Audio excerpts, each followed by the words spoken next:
I'm Peter. My co-presenter Yatin. We'll be sharing the insights from the ransomware cases during 2021 and early 2022. So this period was really interesting. We observed a surge in cases against various organisations. There was always like something reported in the news every other week. And at the same time, we saw an evolution of attacker procedures as well. And also, interestingly, not to mention groups being exposed, revealing their tradecraft. So the DFIR report, we've been extremely fortunate to be able to observe and report on how ransomware groups have been operating. So this presentation will cover the typical ransomware techniques and the attack life cycle. So Yatin and I are part of a team of volunteers. So we bring a diverse set of skills and knowledge to support intrusion analysts and to help share the findings with a wider community as well. So, and we all do this in our own time. So I've been contributing to the DFIR report cases, providing analyst insight into ransomware intrusions and methods of detection for a while now.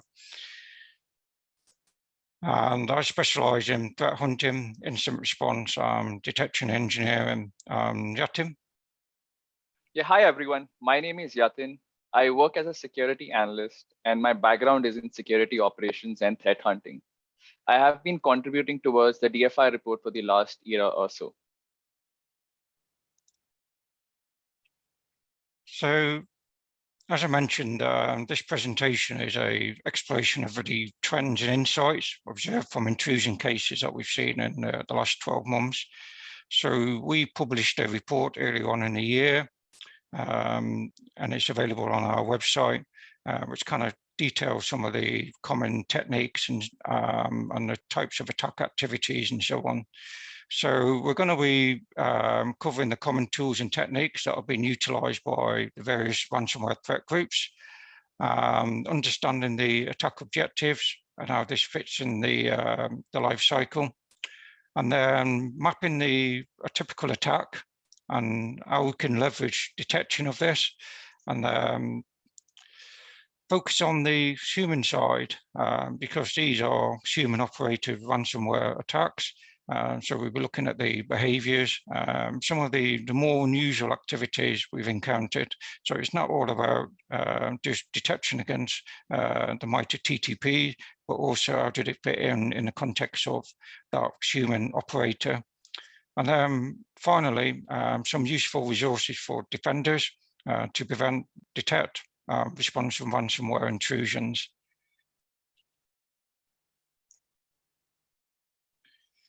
Before we get into the presentation in a technical detail, let's talk about OPSEC. So the aim for the DFIR report is to provide cyber threat intelligence reports that are actionable and tells a story of an intrusion using the MITRE tactics, techniques, and procedures. So as a reader, you should be able to understand what the attacker did, how they accomplished their goals, importantly, how to defend IT systems. But we also know that any published intelligence, such as our reports, will also be read by attackers. So, and we've seen in Conti leaks where the group have discussed our previous cases based on published reports. They've used this intel to understand their own detections and even other groups' techniques. So with this in mind, we have to strike a balance. So to provide actionable intelligence, but not to overshare, that could reveal our sources and our methods, which could potentially compromise future cases. So we follow the traffic light protocol to protect our data. So any details concerning usernames, hosts, IPs, and capabilities, and that is treated as TLP red. So that is just shared internally with our team. So this detail isn't relevant for the purpose of the report, so we blank that out. So you've probably seen in our reports a little black boxes covering IP addresses and so on. But for the The brief is TLP wide, so it can be widely shared. So I'm going to pass you over to Yatin. In the following slides, I will be talking about the different tools and techniques that we see threat actors use during a ransomware intrusion. And we will also explore some detection opportunities. First off, initial access. From all the intrusions that we have covered over the past year or so, we have seen malware variants such as ID, Bazaar, TrickBot being primarily distributed via malspam campaigns. These variants are embedded into macro-based Office documents and delivered as email attachments. However, in the last few months, we are now seeing threat actors making more use of ISO images for delivery of the initial payload. This helps in evading or bypassing the mark of the web. The screenshot here depicts the contents of an ISO image. This is from our report on DFIR ransomware.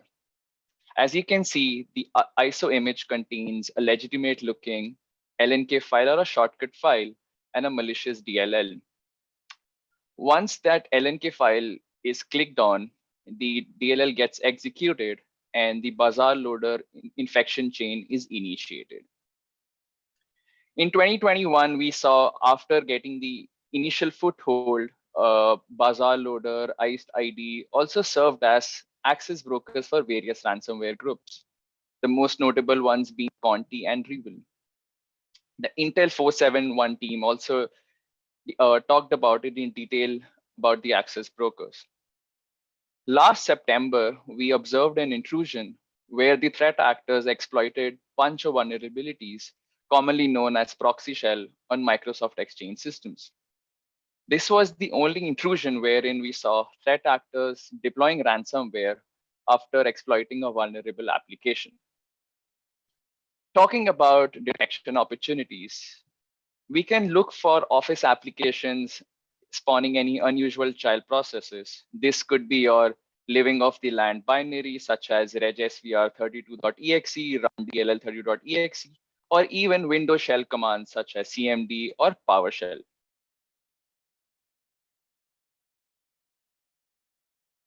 After the threat actors have gained the initial foothold, they want to maintain or persist in the network. The most common technique that we see is the creation of scheduled tasks. In our 2021 review report, we saw scheduled tasks being used in 50% of the intrusions by threat actors. Another common technique which the threat actors perform is creating new users and then adding them to the local administrator groups. We've also seen addition of those users into the remote desktop users group as well, as this helps them or allows them to access a system remotely.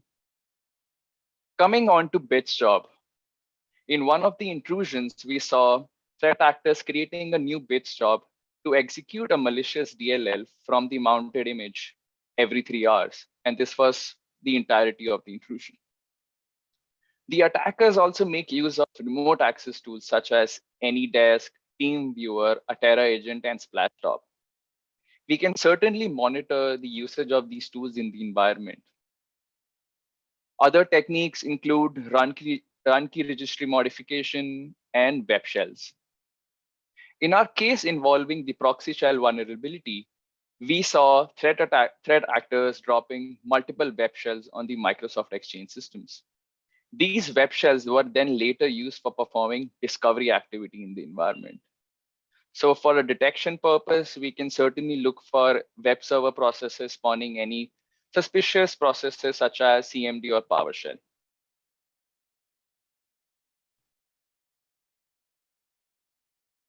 Coming on to privilege escalation. Now the threat actors want to escalate their privileges to follow through on their objectives. A technique which they deploy is Cobalt Strike's get system functionality, as this helps in achieving system privileges on the infected host. There is a great article from Red Canary which talks about this functionality, which is there in various offensive security tools. And they also mention some detection methods around it. We have also seen the usage of some PowerShell scripts for USC bypassing as well. After the threat actors have escalated their privileges, they target the LSAS process. The primary method is accessing the LSAS process with the help of Cobalt Strike beacons or the initial malware beacons. Other methods involve dumping of the LSAS process. Some of the tools that we have seen being used by threat actors are sysinternals procdump, task manager, and even Mimikatz. We can definitely monitor creation of .dmp files on the disk, which is through the task manager and procdump. Although not so common, we have also seen threat actors deploying some scripts for dumping of SAM, security, and system registry hives. While performing all these activities, threat actors also take certain measures to avoid getting caught. The number one is disabling of security tools. We have seen threat actors commonly disabling Windows Defender AV in the environment with the help of batch scripts and group policies. Another one is process injection. This is a technique which we see in almost every intrusion. Malicious code being injected into legitimate processes with the help of Cobalt Strike beacons or the beacons of the initial malware.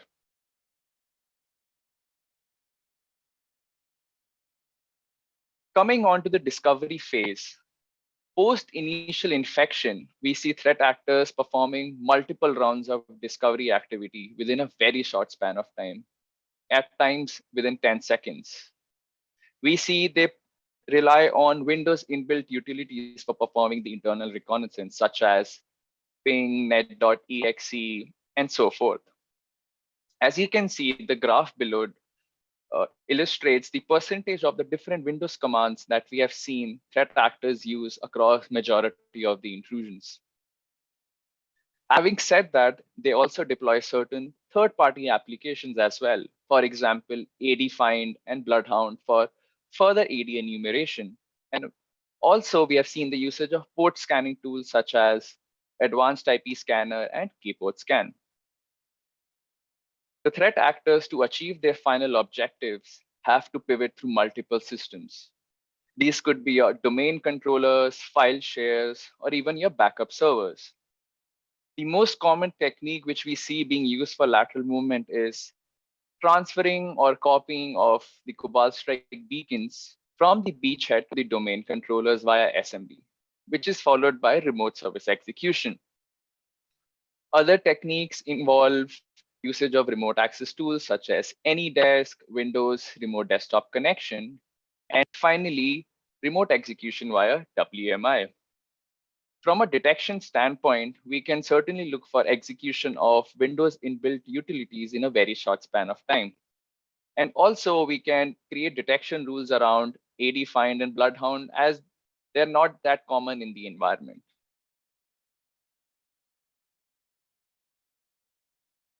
After the threat actors have moved laterally to systems of their interest, their main objective is to gather as much data as possible from those systems.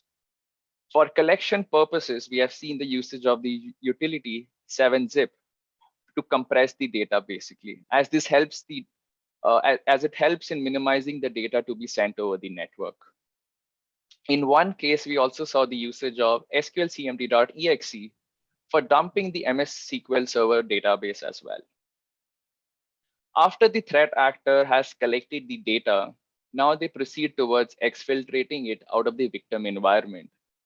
Some of the utilities which we have seen are WinSCP, rclone, and FileZilla. In a couple of cases, we saw the usage of the tool rclone to exfiltrate the data towards mega cloud storage services. There was another particular case wherein threat actors dumped the LSAS process on one of the domain controllers and then proceeded towards uploading that file to a cloud storage service called ufile.io. We have also seen Cobalt Strike being used for exfiltrating over encrypted channels. From a detection standpoint, we can certainly look for any network connection being made to these cloud storage services such as Mega or ufile.io. Now, the threat actor's final objective is encryption across the environment. In majority of the ransomware intrusions, we have seen threat actors using ransomware as a service, encryptors, or programs. However, there was this one case where we saw the usage of BitLocker on the servers and an open source tool called Descriptor on workstations for domain-wide encryption. To wrap it up, we have provided an overview of all the tools and techniques that we have seen threat actors use during a ransomware intrusion. And we have tried to place them in their respective phases or tactics as per the MITRE ATT&CK framework. Now I will hand it over to my colleague, Pete, who will talk about the attacker behaviors and the human side of the ransomware operators. Over to you, Pete. Thanks, Yatin. So as we understand what techniques are being leveraged by the attacker and how they're being achieved at procedure level, as covered in Yatin's slide, it's useful to understand why those attacker actions are being utilized and when. So using the attack lifecycle from Mandiant, we can map the observed procedures against each stage. So from this, we can start to build an understanding of how frequent the attacker uses certain procedures and identify opportunities for detection, those quick wins. So it's evident from the mapping activity that most procedures are associated to maintaining persistence and internal recon. So the attack cycle isn't a linear sequence of events. They are recursive actions that the attacker does. So for example, as the attacker moves around the network, they will discover new things, and then they will maintain persistence, and then they will repeat. So they will keep repeating certain procedures. Obviously, repeating those procedures will generate noise and telemetry to work from. So likewise, for persistence, the attacker may need to continue review access and ensure new deployed beacons are in place. So again, beacons may not deploy correctly, or they may need to keep deploying beacons to join them up and move around.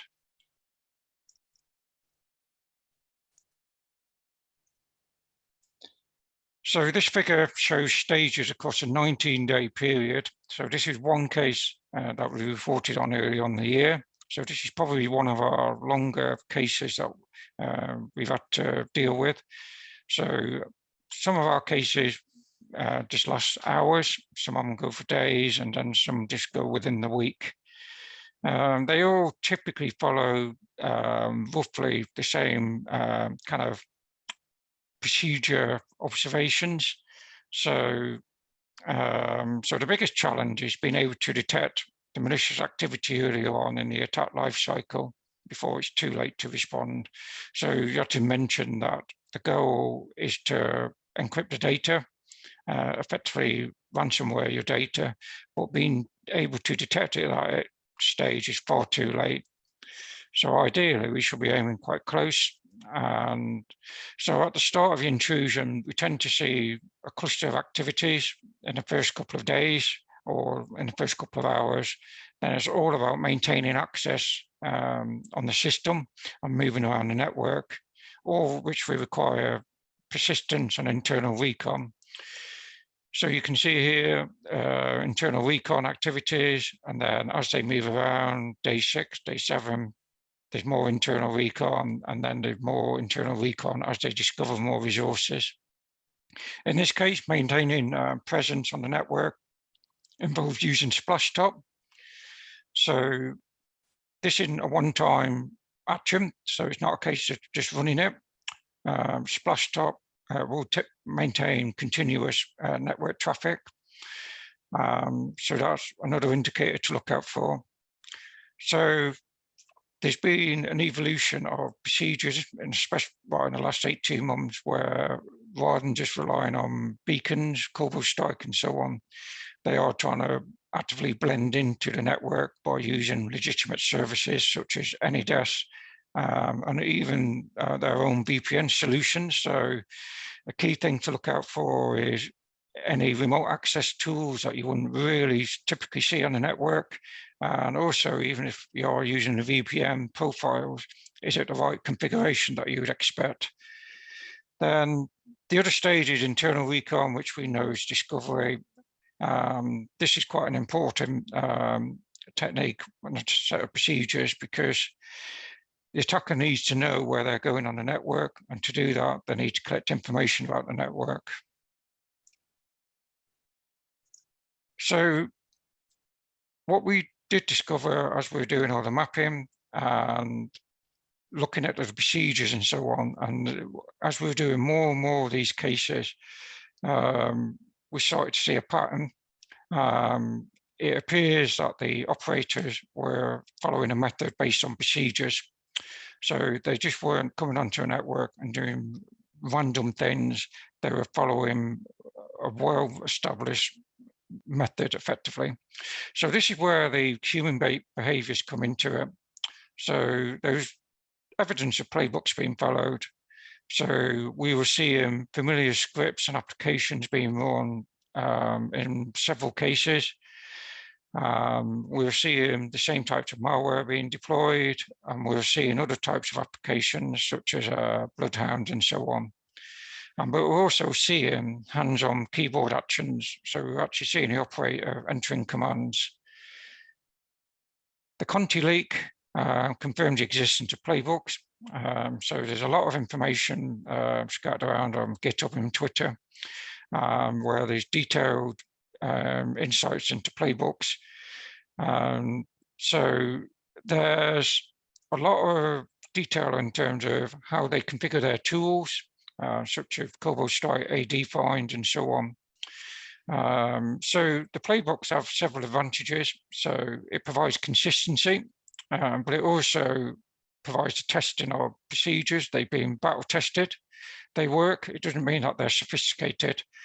So the operator will know how and when to use certain commands and under what conditions. But they also automated some of the procedural steps.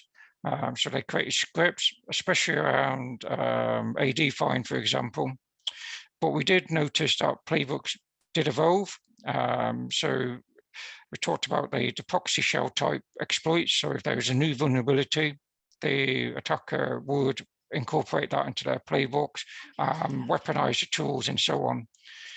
Interestingly, while playbooks aim to provide an easy to follow procedure, operators can still make mistakes. So we observe mistakes by operators.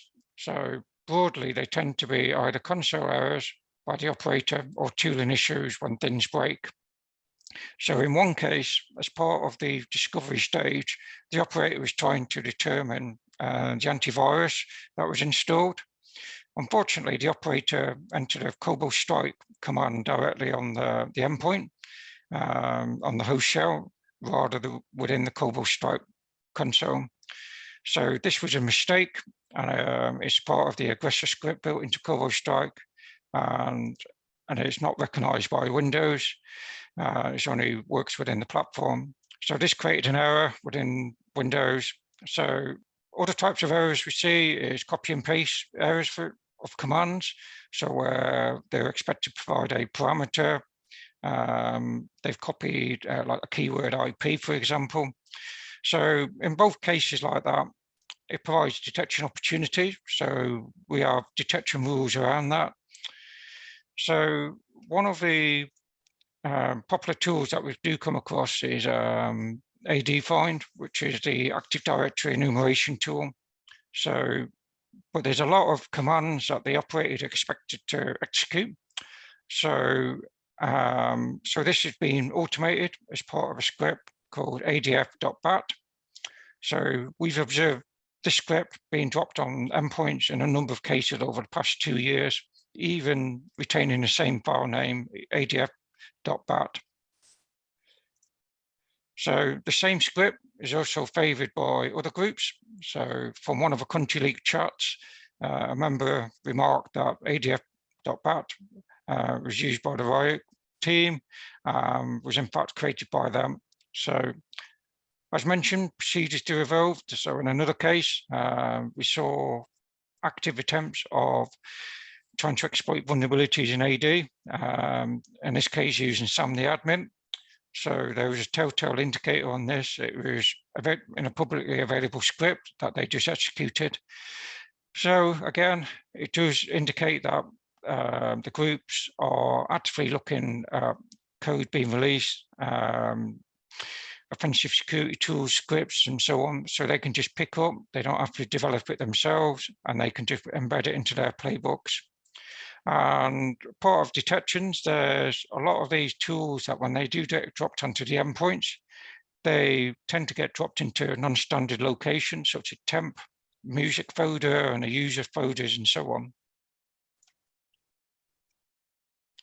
So intrusions never always go to plan. So the more unusual activities we observe are when procedures don't account for unexpected situations. So we've seen beacons fail to establish C2 activity, resulting in continuous C2 attempts. This could be indicative of back-end infrastructure problems that the attackers are operating, and it can generate a lot of noise. And also, when things do go wrong again, it's not uncommon for them to directly pull things straight from staging servers, which again provide detection opportunities for unusual user agent strings and so on. And in one case, we saw multiple, two groups attack the same target. Again, very interesting. They were different operators, obviously unaware that they were each on the network. They were both following very similar playbooks. One took a different lateral movement approach, which was successful. So far, a lot of the focus has been around the operators after initial access. There's been talk in other presentations about access brokers. So we mustn't forget or lose sight of the likes of groups such as like TrickBot and so on. Again, they will facilitate access into a network. If that can be detected earlier on, it will deny ransomware operators from establishing a foothold. So the final advice for defenders. So there's so many good resources out there on understanding and countering the ransomware threat, including from this summit. So we can't mention them all here. So what we have is put together a list. So the main objective, going back to from a defender, is to make it difficult for the attackers to succeed. Your system least attractive to as a target. So we put together some useful guidance based on the GRUG cybersecurity principles. So first point, increase the cost of the compromise. So make it more difficult for the attacker. They follow the playbooks, but if they have to invest into new techniques, procedures, it costs them time and effort, potential money as well. So that is resources. They won't change if it continues to work. So they will evolve them, but only if they need to. So decrease the value. So if they do succeed, get on a network, prevent the ability to achieve successes. So return on investment for the group will quickly diminish if they can't get beyond that first endpoint. So this leads on to restrict the movement. So limit access, identify critical assets, put them on separate areas of a network. So if it is critical, do you need everyone on the network to have access to it, and so on. Increase ease and chance of detection. So have the capabilities in place to be able to detect and respond to intrusion. So not just tools, but also people and processes. Make sure that your incident response plans have been tested. You know how to reset accounts. You know who to go to out of hours and so on. Into audit trails, have login and data sources captured. Again, review those. Get your system administrator to understand what good looks like, the baseline, and it's also useful for post-mortem as well. So if you do have to call an incident response team, they've got data to work from. And finally, vigilance, maintain awareness of trends and developments, including detection and prevention. So review threat intelligence from the likes of US CERT and CSC in the UK, and even in open source, there's a lot out there. We published some new detection today and an article on our website, which covers some our detection content that we covered in this presentation. So we hope that you've enjoyed this presentation. So please check our Twitter feed for new and future cases, and website for details of some of the cases that we've talked about here. So plus a final mention and special thanks to the DFIR report team, who continue to invest their own time and resources in analysing and reporting on intrusions. We spend a lot of time breaking down the cases, so it's easy to read, and you can take it away and learn from it and defend your systems. Finally, thanks to Sans, George, Ryan and Katie for hosting this summit. It's great.